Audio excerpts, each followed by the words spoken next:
आप सभी भक्तों को जय माता दी। आप लोग कैसे हैं? उम्मीद करता हूं कि आप लोग माता रानी की कृपा से अच्छे और कुशल मंगल होंगे। यदि आप इस नवरात्रि में माता रानी के दर्शन करना चाहते हैं या आप किसी भी समय जो है माता रानी के दर्शन करने के लिए आना चाहते हैं, इस वीडियो के माध्यम से हम आपको बताएंगे कि आप कैसे आएँ, कहाँ रुकें, कहाँ कहाँ दर्शन करें और कुल कितना बजट आएगा। तो आपको सबसे पहले जो है अपने नज़दीकी रेलवे स्टेशन से माँ वैष्णो देवी रेलवे स्टेशन का जो है टिकट कर लीजिए, जो कि आपके घर से जो है स्लीपर का जो है 400 से 500 या 600 का होगा। उसके बाद यदि आपको माता वैष्णो देवी तक का टिकट नहीं मिल रहा है तो आप जो है जम्मू तवी तक का निकाल सकते हैं। उसके बाद आप वहाँ से बस से आ सकते हैं। यह है माता वैष्णो देवी रेलवे स्टेशन के बाहर का जो है मेन गेट, जहाँ से आपको माता वैष्णो देवी का ये जो है गुफा आपको दिख रहा है। यदि आप जम्मू तवी रेलवे स्टेशन आते हैं तो वहाँ से आपको जो है बस मिल जाएगी माँ वैष्णो देवी के धाम तक की। ये आप देख रहे हैं जो ये है जम्मू तवी बस स्टैंड, जो कि जम्मू तवी रेलवे स्टेशन से 100 मीटर आगे है। तो आप वहाँ से जो है बस या जो है आप शेयरिंग टैक्सी जो है आप ले सकते हैं। यदि शेयरिंग टैक्सी की बात की जाए तो वो जो है आपको 300 से 400 रुपये लेगा। यदि आप बस से आएंगे तो 150 रुपये या 160 रुपये लेगा। कटरा आने के बाद सबसे पहले आप RFID यात्रा कार्ड जो है ले लीजिए। यदि आप नवरात्रि में आ रहे हैं तो आपको जो है 30 से 40 मिनट लग जाएंगे। नॉर्मल दिन में आ रहे हैं तो 15 से 20 मिनट में आपको जो है RFID यात्रा कार्ड मिल जाएगा। उसके बाद यहाँ से आप जाके जो है एक रूम ले लीजिए। यदि आप फैमिली के साथ आए हैं तो आप सेपरेट रूम ले लीजिए, जो आपको 1200 रुपये में मिल जाएगी। उसके बाद आप आराम करके और फ्रेश होके जो है आप आ जाइए कटरा चौराहे पे। आप ये देख सकते हैं कटरा चौराहा का जो है भव्य नज़ारा है। यदि आप नवरात्रि में आ रहे हैं तो ये आपको जो है गेट दिखेगा। यहाँ से आप थोड़ी दूर जाएंगे तो आपको जो है यहाँ से ऑटो मिल जाएगी, जो आपको बाणगंगा जहाँ पे चेक पोस्ट है वहाँ पे उतार देगी। यदि किराए की बात की जाए तो यदि आप शेयरिंग में आते हैं तो आपसे 40 से 50 रुपये लेगा। यदि आप बुक करके आते हैं तो 150 रुपये लेगा। वो आपसे 70 या 80 रुपये भी मांग सकता है, लेकिन आपको जो है 50 रुपये से ज़्यादा नहीं देनी है। या आप जो है पैदल भी आ सकते हैं। काफ़ी जो है भक्त माता रानी के वो पैदल जो है जम्मू कटरा से ही आ जाते हैं। तो आप भी यदि आप पैदल आना चाहते हैं तो पैदल भी आ सकते हैं, नहीं तो आप जो है ऑटो से आ सकते हैं। तो अब हम आ गए हैं प्रवेश द्वार के पास, जहाँ से हमारी पैदल यात्रा शुरू होती है। जो आप सामने की तरफ गेट देख रहे हैं ये माता वैष्णो देवी के प्रवेश द्वार है, जहाँ पे चेक पोस्ट है। यहीं पे आपकी जो है चेकिंग होगी। उसके बाद आप जो है अंदर जा सकते हैं। ये देख सकते हैं काफ़ी संख्या में भीड़ होने के कारण जो है रूट को डाइवर्ट करके पहले जो है ऊपर की तरफ भेज के फिर जो है नीचे की तरफ से जो है चेकिंग हो रही है। ये देख सकते हैं अब हम आ गए हैं नीचे की तरफ, जहाँ पे चेकिंग हो रही है। आप यहाँ से फ़ोन घड़ी तो ले जा सकते हैं, लेकिन गुटखा पान या लैपटॉप या ड्रोन जो है नहीं लेके जा सकते हैं। चेक पोस्ट से आप आगे निकल के जो है बाहर अपनी फैमिली का वेट कर सकते हैं, क्योंकि लेडीज़ का लाइन अलग होता है और जेंट्स का लाइन अलग होता है। कभी कभी लेडीज़ों की संख्या कम होती है तो वो जो है जल्दी निकल जाती हैं। तो इसलिए आपसे निवेदन है, जो भी माताएं बहनें आ रही हैं दर्शन के लिए अपनी फैमिली के साथ, तो वो थोड़ा आगे निकलने के बाद जो है अपनी फैमिली का वेट करें, उसके बाद साथ में आगे जाएं। आपको घबराना नहीं है कि किस लिए देर हो रहा है, क्योंकि उनकी संख्या ज़्यादा होती है तो टाइम लग जाता है।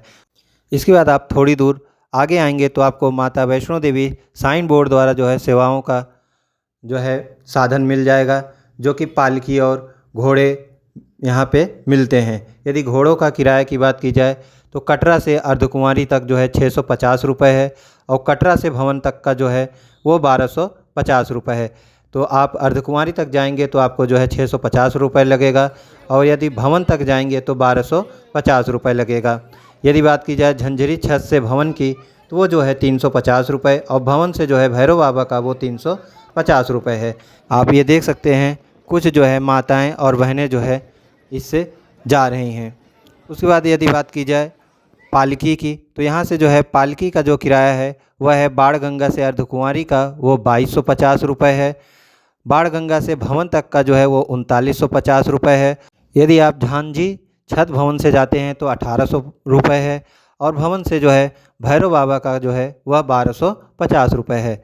यदि हेलीकॉप्टर की बात की जाए तो हेलीकॉप्टर का किराया कटरा से झांझी छत तक का जो है 2210 रुपये और झांझी छत से कटरा का जो है वह 2210 रुपये है। सबसे पहले आप यात्रा की शुरुआत जो है शिव मंदिर से करिए, जो कि जहाँ पे चेक पोस्ट है वहाँ से 200 मीटर की दूरी पर है। यहाँ दर्शन करने के बाद आप आगे बढ़ें। आप यहाँ पे देख सकते हैं ढोल नगाड़ों के साथ कुछ लोग जो है मस्ती में झूमते हुए माता रानी के दर्शन के लिए जा रहे हैं। आपको पूरे रास्ते भर ऐसे कहीं न कहीं बीच में जो है दिखते रहेंगे। उसके बाद यहाँ से आप थोड़ी दूर पे आएंगे तो आपको शुभ्रा भवन मिलेगा, जहाँ पे लंगर की व्यवस्था है। तो यदि आप माता रानी का प्रसाद लेना चाहते हैं तो आप ले सकते हैं, जो कि निःशुल्क है। यह जो है चेक पोस्ट से 500 से 700 मीटर की दूरी पर स्थित है। सुबह के टाइम पे यहाँ पे नाश्ता देते हैं, जो कि सूजी का हलवा और चना और चाय देते हैं। यदि आप फ्री में नहीं लेना चाहते हैं तो आप जो है दान पात्र में कुछ पैसे दे सकते हैं, या आप जो है गूगल पे फ़ोन पे कर सकते हैं। ये देख सकते हैं कितनी अच्छी सुविधा है यहाँ पे बैठने की। काफ़ी संख्या में जो है माता रानी के भक्त जो है ये प्रसाद ले रहे हैं, और ये देख सकते हैं कुछ लोग लाइन पे लगे हैं। इसके बाद आप आ जाइए बाणगंगा। यह जो है वैष्णो देवी तीर्थ यात्रा का एक महत्वपूर्ण हिस्सा है। यहाँ की ऐसी कथा है कि माता वैष्णो देवी जब पवित्र गुफा की ओर जा रही थी तब उनको प्यास लगा था, तो धरती पर उन्होंने बाण मारा था और उसमें से जो है जल स्रोत निकला, जिसे बाण गंगा कहते हैं। यहाँ की एक अन्य मान्यता है कि माता वैष्णो देवी ने यहाँ अपने केस धोए थे, जिससे यह बाल गंगा कहलाती थी, जो आगे चलकर बाण गंगा बन गई। तो आप भी यदि माता वैष्णो देवी की यात्रा पर जा रहे हैं तो आप जो है एक बार अवश्य जो है माँ बाण गंगा की दर्शन करके अपने को पवित्र करके फिर आगे की तरफ जाएं। तो यहाँ से आप दर्शन करके जो है अब आगे की तरफ जाएंगे। यदि आप नवरात्रों में आ रहे हैं माता वैष्णो देवी, तो आप जो है अपने साथ एक ऊनी कपड़ा अवश्य लेके आएँ। यदि आप माता वैष्णो देवी अगस्त से लेके अप्रैल तक आप आएँ तो ज़रूर अपने साथ एक ऊनी कपड़ा ज़रूर लेके आएँ, क्योंकि यहाँ पे जो है कभी भी ठंड अधिक बढ़ जाती है। वो चरण पादुका से पहले एक मंदिर मिलेगा, जहाँ पे हनुमान जी, सरस्वती माता और पार्वती शिव जी के रूप में बाहर की तरफ, और अंदर की तरफ जो है श्री राधा कृष्ण। ये आप देख सकते हैं अंदर की तरफ यह कितना सुंदर सा मंदिर है। उसके बगल में आपको दुर्गा माता का मंदिर, और उसके बगल में आपको जो है राम दरबार मिल जाएगा, जहाँ पे जो है हनुमान जी, राम, लक्ष्मण और सीता माँ का दरबार है। ये देख सकते हैं श्री राम दरबार है। तो आप जो है यहाँ पे दर्शन करके फिर आप चरण पादुका की ओर आगे बढ़ें। ये देख सकते हैं आपको यहाँ पे सभी के दर्शन हो जाएंगे, बगल में शिव जी के भी आपके दर्शन हो जाएंगे। ये देख सकते हैं आपको एक रास्ते में ये मंदिर मिलेगा। तो काफ़ी लोग कंफ्यूज रहते हैं ये कैसा मंदिर है। तो यह जो है अभी शिव का मंदिर है, लेकिन यह अभी आम भक्तों के लिए जो है नहीं खुला है। तो अब हम आ गए हैं चरण पादुका। ये देख सकते हैं चरण पादुका का बाहर की तरफ का ये जो है दृश्य है। इसके बाद आप अंदर आ जाइए। ये देख सकते हैं चरण पादुका जो मेन मंदिर है, माता रानी का प्रतिमा जो स्थापित है वो ये है। ये आप देख सकते हैं दो तरफ का है। पहला जो है आम दिनों में, ये जो है नवरात्रि के समय में ऐसे आपको सजा मिलेगा, क्योंकि हर साल यहाँ पे माता रानी को जो है अच्छे तरीके से सजाया जाता है। यहाँ की ऐसी मान्यता है कि माता वैष्णो देवी भैरवनाथ के पीछा करने के दौरान रुककर पीछे मुड़कर देखा था, तो उनके पद चिन्ह पे जो है चट्टान पर अंकित हो गए थे। इस कारण इस स्थान को चरण पादुका कहा जाता है। माना जाता है कि जो भी तीर्थयात्री जो है यहाँ से दर्शन करके जाते हैं उनको आशीर्वाद प्राप्त होता है। यहाँ पे माता रानी के 9 रूपों को जो है स्थापित किया गया है। तो यहाँ पे आप एक बार दर्शन करके जो है आके बढ़ें। यहाँ पे माता रानी के 9 रूप और साथ में बजरंगबली, श्री गणेश भगवान और लक्ष्मी पार्वती जी की प्रतिमा भी स्थापित की गई है। तो आप नवरात्रि में आ रहे हैं तो 9 देवियों के दर्शन कर सकते हैं, या आप नॉर्मल दिन में भी आते हैं तो माता रानी के 9 रूपों का दर्शन करके ही आगे बढ़ें। उसके बाद आप ये देख सकते हैं कि कुछ लोग जो है नौजवान वो पालकी और घोड़े पर बैठ के जाते हैं, लेकिन आप ये देख सकते हैं कि इनके एक पैर सही नहीं है, फिर भी ये जो है पैदल की यात्रा कर रहे हैं। तो यदि आपके अंदर लगन और श्रद्धा है तो आप जो है कुछ भी कर सकते हैं। तो ये देख सकते हैं ये भी एक भक्त हैं। ये देख सकते हैं माता रानी का जयकारा लगाते हुए माता रानी के भवन के आगे तरफ बढ़ रहे हैं। इसके बाद अब हम दर्शन के लिए आ गए हैं अर्धकुंवारी। यदि आप भी यहाँ पे दर्शन करना चाहते हैं तो आपको पहले टोकन लेना होगा, उसके बाद आपका नंबर आएगा तो ही आपका दर्शन होगा, जो कि नॉर्मल दिनों में वो 24 से 36 घंटे लग जाते हैं और नवरात्रि या आप जब सीजन होता है तो आपको 48 घंटे से 72 घंटे भी लग सकते हैं। ये आप जो देख रहे हैं ये नवरात्रि के समय का है, क्योंकि पिछली बार हम नवरात्रि में गए थे तो ये देख रहे हैं सुबह का टाइम है जब यहाँ पे ऐसे सजाया गया था। पौराणिक कथा के अनुसार जब राक्षस भैरव नाथ माता वैष्णो देवी का पीछा करते हुए त्रिकुटा पर्वत तक पहुँचा तो उन्होंने विश्राम के लिए इस संकरी गुफा को जो है चुना था। की तरफ जो गुफा है वह एकदम सकरा सा है, लेकिन माता रानी की ऐसी कृपा है कि आज तक कोई भी व्यक्ति उसमें फंसा नहीं है, चाहे वो कितना भी मोटा या पतला हो।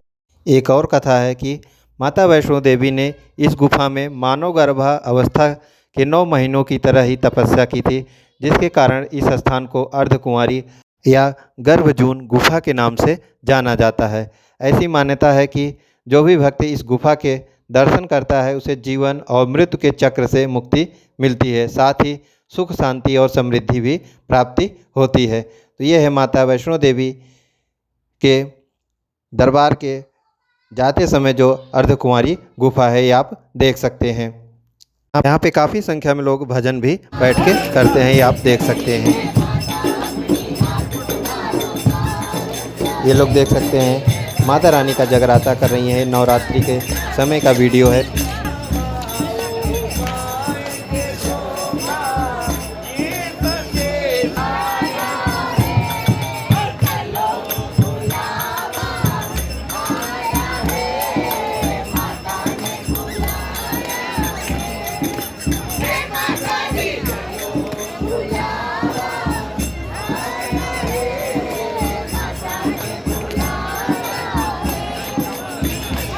ये देख सकते हैं आप नॉर्मल दिनों पे गर्भजून गुफा का जो है दृश्य। तो ये है माता रानी वैष्णो देवी के जाते वक्त अर्धकुंवारी का दृश्य। उसके बाद आप यहाँ से दर्शन करने के बाद आप यहाँ पे जो है माता वैष्णो देवी द्वारा स्थापित बोर्ड भोजनालय में आप भोजन कर सकते हैं। यहाँ पे अदर होटलों की तुलना में आपको बेहतर और कम दाम में जो है भोजन मिल जाएगा। तो आप यहाँ पे एक बार नाश्ता करके जो है आप आगे की तरफ बढ़ सकते हैं, जो कि ये सरकारी रेट है तो ये जो है ज़्यादा नहीं लेते हैं। यहाँ पे आपको कढ़ी चावल, पूड़ी सब्जी या दाल चावल आपको मिल जाएगा। फिर यहाँ से आप माता रानी भवन की तरफ जो है दर्शन के लिए जा सकते हैं। तो ये देख सकते हैं ये जो रास्ता जाएगा अर्धकुंवारी से सीधे माता रानी भवन की तरफ जाएगा। यहाँ से यदि आप बैटरी कार लेना चाहते हैं तो मिल जाएगा। यहाँ से माता रानी वैष्णो देवी का जो भवन है अर्धकुंवारी से 6 किलोमीटर है। ये स्थान आप जो देख रहे हैं अभी कुछ दिन पहले जो पहली बार भूस्खलन आया था वो यहीं पे है। तो ये जो है माता रानी वैष्णो देवी से 5 किलोमीटर लगभग पहले है। तो ये देख सकते हैं जो कुछ मलबा बह के आया था, जिससे कारण रास्ता जो है बाधित हो गया था और कुछ दिन जो है माता रानी वैष्णो देवी यात्रा बंद की गई थी। अब जो है नॉर्मल सुचारू रूप से चल रहा है। अब हम जहाँ पे पहुँचे हैं जहाँ से माता रानी वैष्णो देवी भवन 3 किलोमीटर शेष बचा है। आप यहाँ पे देख सकते हैं कि काफ़ी लोग जो है जा रहे हैं। अब हम आ गए हैं माता वैष्णो देवी धाम के पास, जो कि 2 किलोमीटर यहाँ पे शेष है और यहाँ से माता रानी भवन जो है थोड़ा थोड़ा दिखने लगता है, जिससे अंदर की जो एनर्जी है वो और तेज़ हो जाती है और स्पीड आपका धीरे धीरे बढ़ने लगेगा और जो थकावट है वो दूर होती जाएगी, क्योंकि आपको जो अपना मंजिल है वो दिखने लगेगा। यदि आप अपनी फैमिली के साथ माता रानी के दर्शन के लिए आ रहे हैं तो मैं आपको सजेस्ट करूंगा कि आप बरसात के टाइम पे न आए, नवरात्र के टाइम पे आ सकते हैं। इस टाइम बरसात कम हो जाता है। बरसात के दिनों में भी आप आ रहे हैं तो पहले जो है मौसम का हाल देख के ही आएँ। तो अब हम आ गए हैं वैष्णो देवी धाम के निकट, जो कि यहाँ से 1 किलोमीटर है। ये देख सकते हैं माता रानी का भवन अब दिखने लगा है। यहीं से आप जब माता वैष्णो देवी का दर्शन करके आएंगे तो आपको यहीं से जो है रोपवे मिल जाएगा, जो कि माता रानी वैष्णो देवी से आप 300 मीटर आगे आएंगे तो आपको राइट साइड में जाना है, वहाँ से आपको टोकन लेना है। फिर आप जो है रोपवे के माध्यम से भैरव बाबा के दर्शन के लिए जा सकते हैं या आप पैदल भी जा सकते हैं। ये देख सकते हैं नवरात्रि का पहला दिन था पिछली बार जब मैं गया था अप्रैल में, तो माता रानी का दरबार इस तरह जो है सजाया जा रहा था। आपको काफ़ी पहले से ही जो है फूलों से जो है दरबार सजा मिलेगा। यहीं से आप प्रसाद ले सकते हैं जो कि आपको 100 से 150 रुपये में मिल जाएगा, या तो आप 100 रुपये का ले सकते हैं, 150 रुपये का भी ले सकते हैं। यदि आप नॉर्मल दुकान से लेंगे तो आपको जो यहाँ पे 100 रुपये का मिलेगा वो बाहर आपको 150 रुपये का मिलेगा। ये स्थान जो है वो रोपवे के जो रास्ता जाता है उसी के बगल में है। ये भी जो है साइन बोर्ड के द्वारा स्थापित किया गया है। ये देख सकते हैं माता वैष्णो देवी का भवन। अब हम आ गए हैं माता वैष्णो देवी के भवन के जस्ट पास। ये देख सकते हैं रोपवे का जो रास्ता है ये गया है। ये देख सकते हैं रोपवे ऊपर की तरफ जा रहा है भैरव बाबा की तरफ, और एक वहाँ से जो है माता वैष्णो देवी की तरफ आ रहा है। तो आपको जाने आने का जो इसका खर्च लगेगा वो 100 रुपये है। तो 100 रुपये में आप जा सकते हैं और 100 रुपये में ही आ सकते हैं। आप सबसे पहले यदि नवरात्रि में आ रहे हैं तो आपको सबसे पहले क्या करना है कि आप जूता चप्पल बाहर निकाल के आप यहाँ पे नीचे जाके लॉकर में जो भी आपके पास सामान है वो यहाँ पे रख सकते हैं। आपको माता वैष्णो देवी दरबार के अंदर जो है स्मार्ट घड़ी, फ़ोन और जो है बेल्ट, चमड़े की बेल्ट, ये सब जो है अलाउ नहीं है। तो आप जो है जाते समय यहाँ पे ये सब रख के जाएं। ये देख सकते हैं शाम का टाइम हो गया है और माता रानी वैष्णो देवी का जो लाइट है वो हल्का हल्का जल रहा है और कितना सुंदर लग रहा है। तो यहाँ से आप दर्शन करने के बाद आप लाइन में लग जाइए माता वैष्णो देवी के दर्शन के लिए। ये देख सकते हैं नवरात्रि के समय जो है आपको जो है नेचुरल फूलों से सजा माता रानी का दरबार मिलेगा। ये देख सकते हैं रात का टाइम है और जो यहाँ की लाइटिंग है वो कितना खूबसूरत है। यहाँ पे आप जितनी देर बैठे रहेंगे आपका मन नहीं करेगा यहाँ से जाने के लिए। माता रानी 3 पिंडियों के रूप में विराजमान हैं। पिंड के दाहिनी तरफ महाकाली शक्ति के रूप में प्रतिनिधित्व करती हैं। मध्य में जो पिंड स्थित है वह धन और वैभव की देवी महालक्ष्मी हैं, जबकि पिंड के बाईं ओर जो स्थित हैं वह है महासरस्वती जो कि ज्ञान की देवी मानी जाती हैं। ये आप जो देख रहे हैं ये कॉरिडोर बना है जो ये पहले नहीं था। पहले आप नीचे की तरफ से जाते थे माता वैष्णो देवी के भवन के अंदर, लेकिन अब जो है आप इधर से ही आप अंदर जा सकते हैं। यहाँ पे अंदर की तरफ जो है काफ़ी अच्छी व्यवस्था किए हैं, जिसके कारण यहाँ पे लोग अब इधर से ही जाते हैं। यदि बरसात होता है या आप रास्ते में जाते जाते थक जाते हैं तो आप बीच में बैठ भी सकते हैं। ये आप जो देख रहे हैं ये नवरात्रि का सीन है। तो आप नवरात्रि में आएँ तो माता रानी के दर्शन के बाद ये आप सारा दृश्य देख सकते हैं। यहाँ पे सभी देवी देवताओं की प्रतिमा जो है स्थापित की हुई मिलेगी। ये देख सकते हैं जो ये सीन है ये जो है पिछली साल के नवरात्रि का है, अप्रैल का है। इसके पहले हम 2024 के जो अक्टूबर में नवरात्रि पड़ा था उसमें भी हम आए थे। तो ये देख सकते हैं दोनों साल का जो है यह दृश्य है।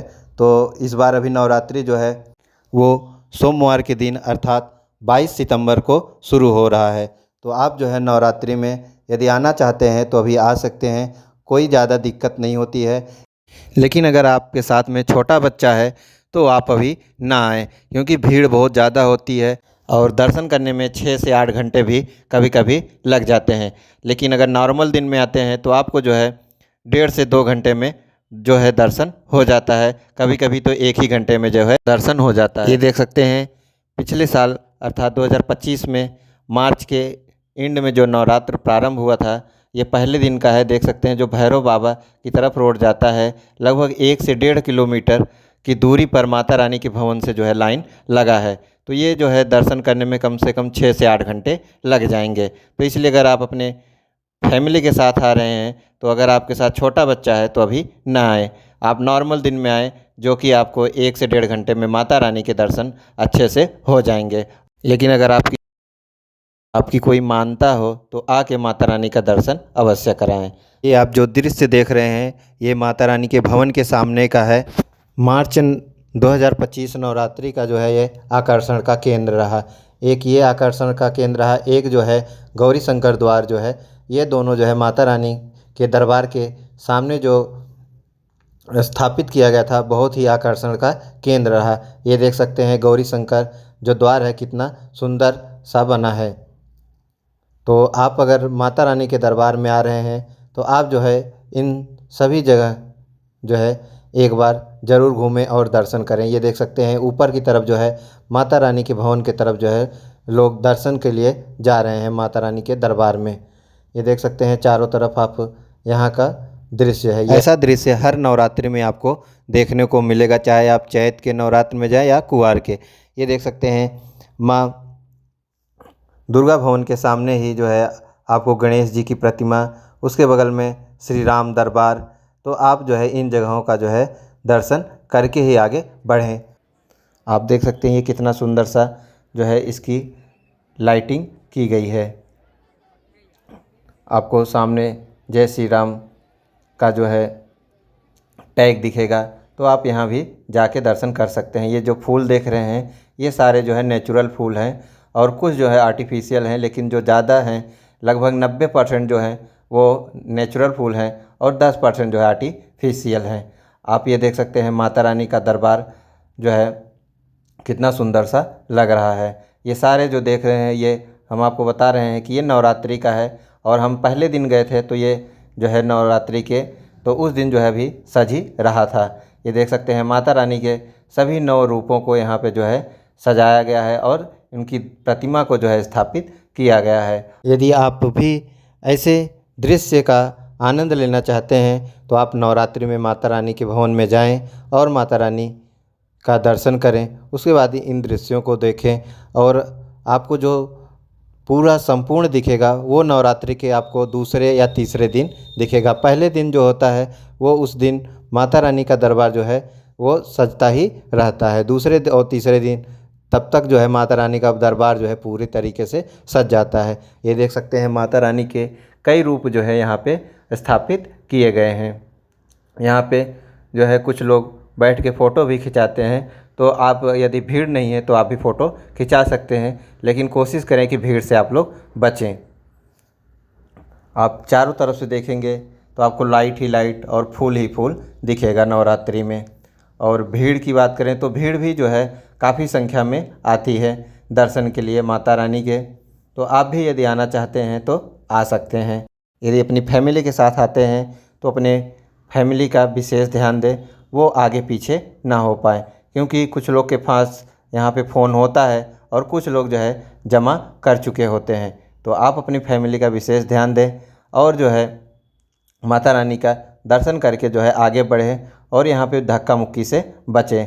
आप नवरात्रि में देखेंगे कि यहाँ पे जितने प्रमुख देवी देवता हैं उनकी प्रतिमा को जो है यहाँ पे स्थापित किया जाता है और उनका भी जो है आप लोग दर्शन कर सकते हैं। और सारे जो है ये जैसे ही आप प्रवेश करेंगे सारे जो है द्वार पे लगे रहेंगे। तो ये देख सकते हैं हम आए थे जो है पिछली बार नवरात्रि में, तो अभी नवरात्रि जो है इस बार 22 तारीख से शुरू होगा, तो अभी तो टाइम है। तो आप यदि आना चाहते हैं तो आप भी आ सकते हैं माता रानी के दरबार में ऐसा दृश्य देखने के लिए। यदि आपके पास अभी टाइम नहीं है तो आप बाद में भी आ सकते हैं। यहाँ से दर्शन करने के बाद आप भैरव बाबा के दर्शन के लिए निकल जाइए। आप जो है रोपवे से भी जा सकते हैं, जिसका किराया आने जाने का 100 रुपये है, या आप पैदल भी जा सकते हैं। ये देख सकते हैं भैरव घाटी जो कि 2 किलोमीटर पड़ता है माता वैष्णो देवी के धाम से। तो आप जो है यहाँ पे ज़रूर जाइए। ऐसा माना जाता है कि जो व्यक्ति माता वैष्णो देवी का दर्शन करता है, यदि वो भैरव बाबा का दर्शन नहीं करता है तो जो है यात्रा अधूरी मानी जाती है। यहाँ पे प्रसाद के रूप में जो है आप जो है तेल चढ़ा सकते हैं और जो है रक्षा और प्रसाद ले सकते हैं। यहाँ पे जाने के बाद भभूत लाना अपने परिवार के लिए ना भूलें, क्योंकि जो भभूत होता है वो हमारी रक्षा करता है। आप ये जो दृश्य देख रहे हैं ये भैरव घाटी का है, ये रात्रि के टाइम का है। आप यहाँ से आप जो है कुछ देर विश्राम करके, यदि आप रोपवे से नीचे जाना चाहते हैं तो नीचे जो है रोपवे से जा सकते हैं। यदि पैदल जाना चाहते हैं तो आप पीछे के साइड से जो है नीचे जा सकते हैं कटरा की तरफ, या आप यहीं पे आराम करना चाहते हैं तो आप कुछ देर आराम कर सकते हैं। अब ये देख सकते हैं आप दिन का टाइम है और ये जो है अभी नॉर्मल दिन का है। ये जो अभी देखे रात्रि का था वो नवरात्रि का था, और ये जो है नॉर्मल दिन का है। तो हम दोनों टाइम में गए हैं, तो दोनों टाइम का वीडियो जो है मिक्स करके बनाए हैं। भैरव घाटी से भी आपको माता रानी का जो दरबार है वो बहुत ही अच्छे से दिखेगा। आप जाते वक्त माता रानी को धन्यवाद करें, माता रानी ने आपको अपने दरबार में बुलाया। हमारी जो यात्रा होती है यहीं पे संपूर्ण हो जाती है। उसके बाद आप कटरा की तरफ जो है वापस आ जाइए। बाद आप वापस आके शिव खोड़ी भी जा सकते हैं। तो ये रही आज की वीडियो। आप लोग कमेंट बॉक्स में बताएं कि आपको कैसी लगी। जय माता दी।